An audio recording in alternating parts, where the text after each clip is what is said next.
दोस्तों, ये तो आपको पता है कि डोनाल्ड ट्रंप ने 20 पॉइंट का एक प्रोग्राम दिया था और अगर सब लोग उस प्रोग्राम को माने या 20 के 20 पॉइंट को माने तो जो 2 साल से लड़ाई चल रही है इजराइल और हमास के बीच में, वो लड़ाई खत्म हो जाए।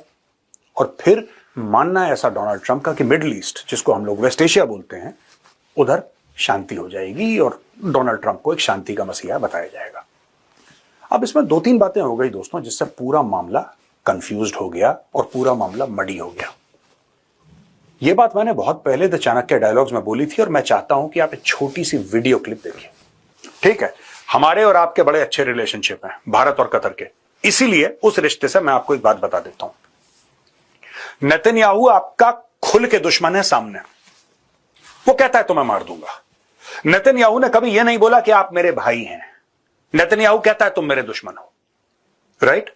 मैं स्टेट ऑफ कतर की बात नहीं कर रहा, यहां पे मैं बात कर रहा हूं हमास की। वो खुल के कहता है मैं तुम्हें मारूंगा, एक एक को चुन चुन के मारूंगा। ठीक है, यहां पे इजराइल खतरनाक नहीं है, यहां पे ये आदमी खतरनाक है। अमेरिकन चारों तरफ से खेलते हैं दोस्तों, चारों तरफ से खेलते हैं। इन्होंने हमास को बोला ऑफिस बनाओ, जब ऑफिस बन गया तो इजराइल को बोला उसी ऑफिस में मार दो मिसाइल। इजराइल ने मिसाइल मारी, अब इजराइल से बोला कि अच्छा तुम एक काम करो, तुम माफी मांग लो कतर से। इजराइल ने माफी मांग ली कतर से। दोस्तों, जिस दिन डोनाल्ड ट्रंप ने यह बात बोली थी कि यह पॉइंट है, मैंने बोला यह आदमी भरोसे के लायक नहीं है, यह धोखा देगा। नेतन्याहू को आप भरोसा कर सकते हैं। नेतन्याहू यह कह रहा है ना कि आपके खून का प्यासा है, वो है।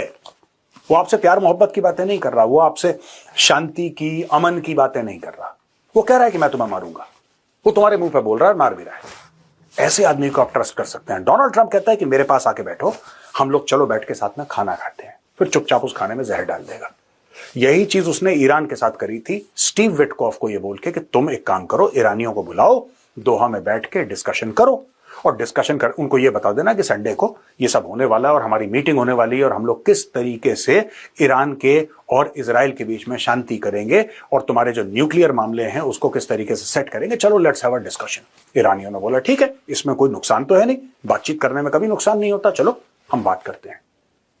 48 घंटे पहले जो कि मीटिंग होने वाली थी, ट्रंप ने ग्रीन लाइट दे दिया और इजरायलियों ने ऑपरेशन राइजिंग लाइन लॉन्च करा और ईरान के अंदर बम मारे। This was all blessed by the president of the United states of America, Donald Trump. और फिर डोनाल्ड ट्रंप ने दूसरा धोखा दिया जब मिडनाइट हैमर लॉन्च करा और खुद स्वयं यूएस एयरफोर्स को भेज के ईरान के ऊपर बम गिराए। ईरान के ऊपर बम गिराना अपने आप में ना ये अच्छा है ना ये बुरा है। It's a military call, it's a strategic call.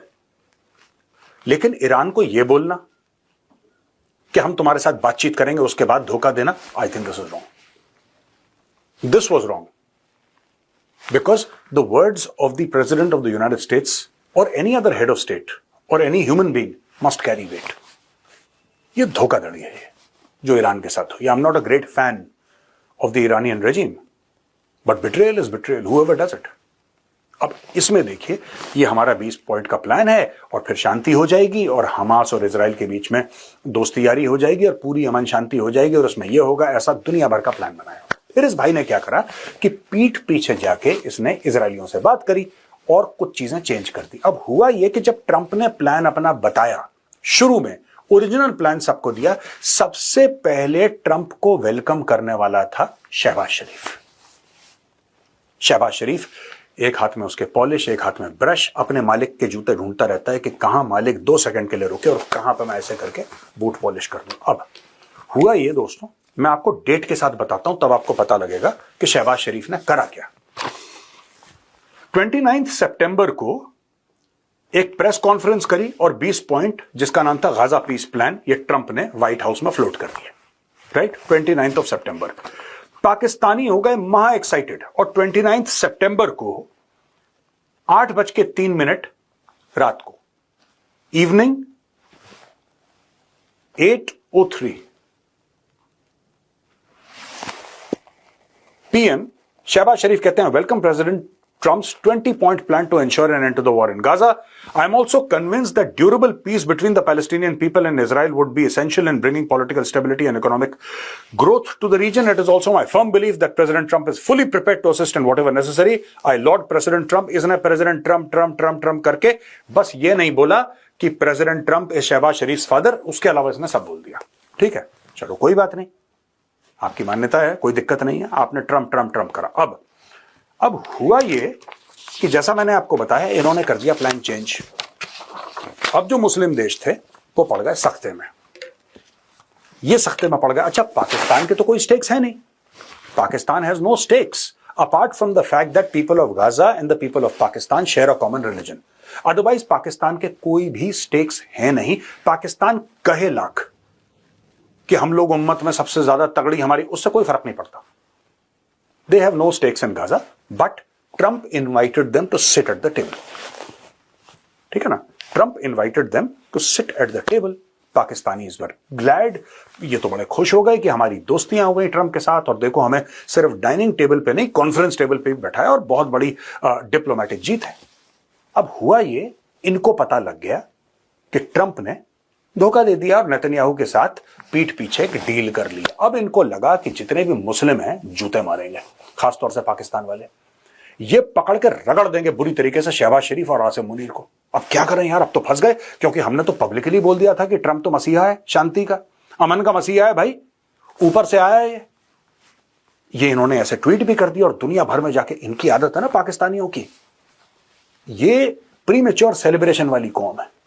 मैं आपको बताता हूं, आप कभी भी देखना है, I am not trying to make light of the situation, आप कभी भी देखना है, एशिया कप का फाइनल हुआ नहीं, इन लोगों ने पार्टी का इंतजाम कर लिया, केक का इंतजाम कर लिया, अपनी बिरयानी ऑर्डर कर ली कि बस हम तो, ये पता नहीं क्यों ऐसा इनका दिमाग है। रुक जाओ यार, बड़े बोल क्यों बोलने, क्यों बड़ी बातें करनी, एक बार हो जाए फिर सेलिब्रेट करो। नहीं, अब तो ये हो जाएगा, अब तो ये हो जाएगा, फिर उसके बाद डिप्रेशन में चले जाते हैं।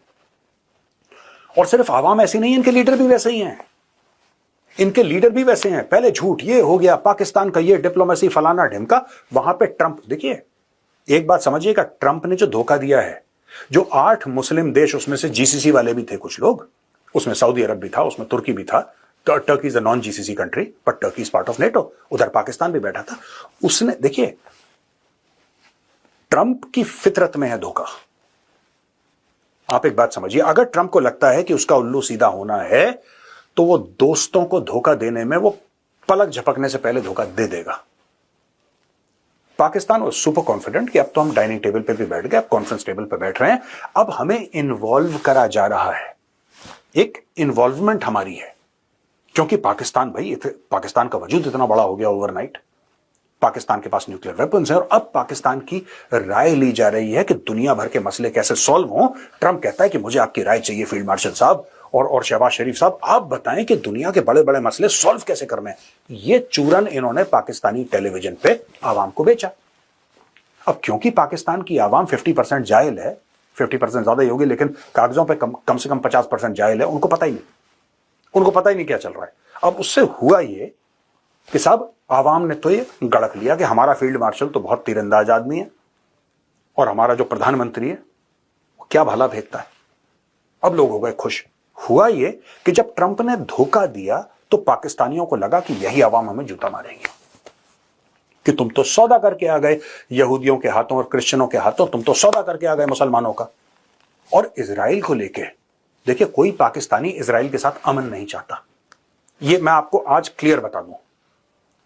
वो इजराइल कभी गए नहीं, 99.99999% ऑफ द पाकिस्तानीज, उससे भी कहीं 99 और लगा दें आप 1 किलोमीटर और, they have never been to Israel, because Pakistan का पासपोर्ट कहता है कि इजराइल आप नहीं जा सकते।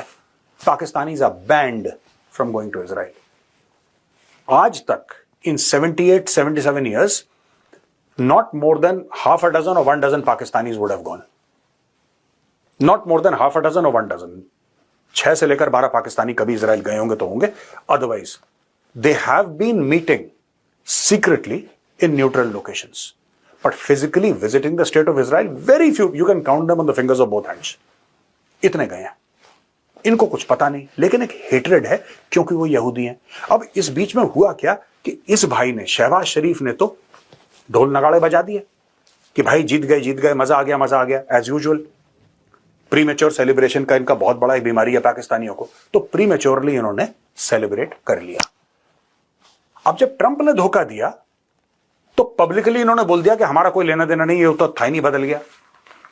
ठीक है, ये सुनिए इशाक डार साहब क्या कह रहे हैं। मैंने ये क्लियर कर दिया कि ये जो 20 पॉइंट जो ट्रंप साहब ने जो पब्लिक की हैं ये हमारे नहीं हैं, ये मनोवन हमारे नहीं हैं। मैंने कहा कि इसमें कुछ चेंजेस की गई हैं जो हमारा ड्राफ्ट था, मेरे पास सारा रिकॉर्ड मौजूद है। और भाई सुने ना, आप सुन तो लेना भाईजान, जो ट्वीट आ गई वो भी ट्रांजिट पे थे। मैं पीर को आ गया था, वो आज सुबह पहुंचे हैं, उनकी और एंगेजमेंट थी। तो उन्होंने जब प्रेसिडेंट ट्रंप ने ब्रॉडर ट्वीट की, उसके जवाब में उन्होंने वो ट्वीट कर दी। उनको कोई हैरान तो नहीं होना था उस वक्त। भाई सुन तो लो ना यार, जनाब स्पीकर, किसी को ऐलान तो नहीं होना था कि जी वो 20 पॉइंट वो नहीं है जो हमने 8 मुल्कों ने भेजे। बहरहाल ये this is the end result. सुना दोस्तों आपने, ये है पाकिस्तान का फॉरेन अफेयर्स मिनिस्टर, ये है पाकिस्तान का डेप्यूटी प्राइम मिनिस्टर। आप ये कह सकते हैं कि ये शहबाज शरीफ का नंबर 2 है। इसने खुली सभा में अपनी पार्लियामेंट में कह दिया कि साहब हमारा तो इससे कोई लेना देना नहीं है। अब यहां पे कॉमेडी ये हुई कि जैसे ही इन लोगों ने ये बोला कि हमारा कोई लेना देना नहीं है क्योंकि इस पूरे प्रोसेस को बदल दिया गया है, पूरे इस ये जो 20 पॉइंट का जो प्रोसेस था वो प्रोसेस ही था actually. It was not a charter, it was तुम ये करोगे फिर ये होगा, फिर ये, इस टाइप का पूरा प्रोसेस नोट बनाया था उसने 20 पॉइंट का। मैंने तो डिटेल में पढ़ा है, आपके लिए कवर भी करा है। इन्होंने जब मना करा कि हमारा इससे कोई लेना देना नहीं है, अचानक हमास ये कहता है कि हम इसको मानते हैं। हमास की लेटेस्ट खबर यह आ गई कि हमास ने बोला ठीक है हम अग्री करते हैं और कम से कम हॉस्टेजेस हम छोड़ देंगे जो हमारे पास पड़े हैं हॉस्टेजेस, और जो मर गए हैं उनकी भी डेड बॉडीज हम रिलीज करेंगे और हॉस्टेजेस हम पूरे के पूरे छोड़ देंगे। ये जिस हमास की कस्में खाते थे पाकिस्तानी, जिनके लिए पाकिस्तानियों ने पब्लिकली अनाउंस करा कि हम तो इसको मानते ही नहीं, हम इस कॉन्ट्रैक्ट को मानते ही नहीं, हम इस प्रोसेस को मानते ही नहीं, हम इस अग्रीमेंट को मानते ही नहीं। पहले मानते थे, 48 घंटे के बाद हम नहीं मानते। और जिसके लिए कहते हैं हम नहीं मानते, जिसका अच्छा बनने की कोशिश कर रहे थे कि हम नहीं मानते, उसने बोला पर हम तो मानते, उसने मान लिया। अब पाकिस्तानी बीच में फंस गए कि यार हमने तो मना कर दिया, पहले हमने हां बोला, फिर हमने ना बोला, जैसे हमने ना बोला हमास ने हां बोल दिया। दोस्तों इसमें फिर से किरदार आता है डोनाल्ड ट्रंप का। डोनाल्ड ट्रंप पिछले 2-3 दिन से लगातार हमास को धमकियां दे रहा है, राइट। हमास को यह बोल रहा है कि अगर तुमने संडे तक नहीं माना, अगर तुम संडे तक नहीं मानो फिर तुम देखना मैं तुम्हारा क्या करता हूं।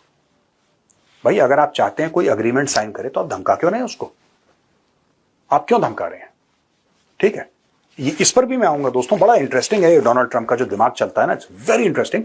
डोनाल्ड ट्रंप ने धमकाना शुरू कर दिया कि संडे तक वक्त है, वरना मैं ये कर दूंगा तो तुम्हारा ये कर दूंगा, तो तुम्हारा ऐसा कर दूंगा, वैसा कर दूंगा। संडे खत्म होने से पहले बोल दिया हमास ने कि हम अग्री करते हैं। कुछ पॉइंट्स हैं जैसे कि हमें हथियारों का वो जो आत्मसमर्पण की बात है, हथियार अपने सरेंडर करने, उसके ऊपर हम थोड़ा सा डिस्कस आपके साथ करना चाहते हैं। बाकी हाँ हॉस्टेज हम छोड़ देंगे, मोटा मोटी भी अग्री। इससे डोनाल्ड ट्रंप को लगा झटका दोस्तों, और व्हाइट हाउस की तरफ से ऐसा कोई पक्का बयान नहीं आया। व्हाइट हाउस को वेलकम करना चाहिए था। ये भाई तो रात के 2 बजे ट्वीट कर देता है, ट्रूथ सोशल पर डाल देता है। अब इसके मुंह में क्यों दही जम गया? और ये जवाब देगा इसका, आप ये मत सोचना कि जवाब नहीं देगा, लेकिन अचानक इसके मुंह में दही जम गया। क्यों? क्योंकि ये एक्सपेक्ट नहीं कर रहा था कि हमास मान जाएगा, और ये चाह भी नहीं रहा था। बेसिकली क्या है कि मैं अगर चाहता हूं आपसे कि आप मेरी बात मानो, तो मैं आपके सामने प्रपोजल रखूंगा, मैं आपको कन्विंस करने की कोशिश करूंगा, और मैं आपको बोलूंगा चलो आप ये बात मान जाओ, मैं आपके लिए कर दूंगा। मैं आपको इंसल्ट नहीं करूंगा पब्लिकली कि देखा तुझे मानना पड़ेगा, अगर तूने नहीं माना फिर देखना मैं तेरा क्या करता हूं, क्या हशर करता हूं तेरा। मैं ऐसे कभी नहीं करूंगा। अगर मैं ऐसा कर रहा हूं इसका मतलब कहीं ना कहीं मेरे मन में यह मंशा है कि पब्लिकली मैं आपको इतना ह्यूमिलेट करूंगा, इतनी बेइज्जती करूंगा आपकी पब्लिकली कि आप मानने से मना करते हैं। इज्जत पे बात बनाइए, अब तो नहीं मानेंगे तुम्हारी। ये चाह रहा था कि हमास ना माने, मैं आपको आज बता रहा हूं, ये चाह रहा था हमास ना माने, इसीलिए इतने पीठ पीछे बैठ के नेतन्याहू के साथ वो पूरे चैप्टर चेंज करे। आप समझ रहे मेरी बात? इसने वो पूरे चैप्टर, वर्स, लाइन वाइन जो भी ड्रामा था उस अग्रीमेंट का, so called agreement, process note, इसने चेंज करे पीछे से। फिर भी हमास मान गया। अब इसने जब चेंज करे तो दुनिया को पता लग गया कि इसने चेंज करे हैं, क्योंकि जो नया ड्राफ्ट भेजा वो पुराने ड्राफ्ट से मुख्तलिफ था, अलग था, राइट। ये चाह रहा था कि ये कलैप्स हो जाए। अब वो कलैप्स नहीं हुआ। पाकिस्तान जो चेली चपाटी कर रहा था अमेरिका की, क्योंकि अमेरिका से पैसे मिलने थे और फील्ड मार्शल को खाना खाना था दोबारा व्हाइट हाउस में, उसका कुछ और मामला हो गया भाई। उसका यह मामला हो गया कि भैया फील्ड मार्शल ने बोला और शहबाज शरीफ ने बोला कि नहीं यार हम तो अनकंफर्टेबल हैं, लेकिन अपना मुंह कैसे खोलें, ये तो नमक खा चुके हैं ट्रंप का। इसलिए इशाक डार को बोला कि भाई तू जाके बोल के गलत है। इशाक डार ने बक दिया वहां पे, यहां पे हमास ने मान लिया। अब ये मामला पूरा मडी हो गया, क्योंकि ट्रंप इस पूरे मूड में था कि हमास के साथ कोई कॉम्प्रोमाइज नहीं। अब हमास ने क्या करा, हमास ने बोला ओके, बस 2-3 पॉइंट हैं आपके छोटे मोटे, वो हथियार चलिए उसकी बात कर लेते हैं, बाकी हम छोड़ देंगे, बाकी हमारे पॉइंट्स अग्री करते हैं आपके। अब इसमें पाकिस्तान की बेइज्जती क्या होनी है जिसको महसूस ना हो। बेइज्जती तो उसकी नहीं हो सकती, बेइज्जती उन लोगों को महसूस नहीं होती, लेकिन पाकिस्तान इसमें फंसा। पाकिस्तान को ड्रामेटिक यू टर्न लेना पड़ा, पहली चीज। और दूसरी सबसे बड़ी बात, ट्रंप अब कंफ्यूज है कि क्या करें, क्योंकि ट्रंप नहीं चाहता था हमास माने, हमास मान गया। और पीछे इसके खड़ा है ईरान, और ईरान के पीछे खड़ा है दोस्तों चीन।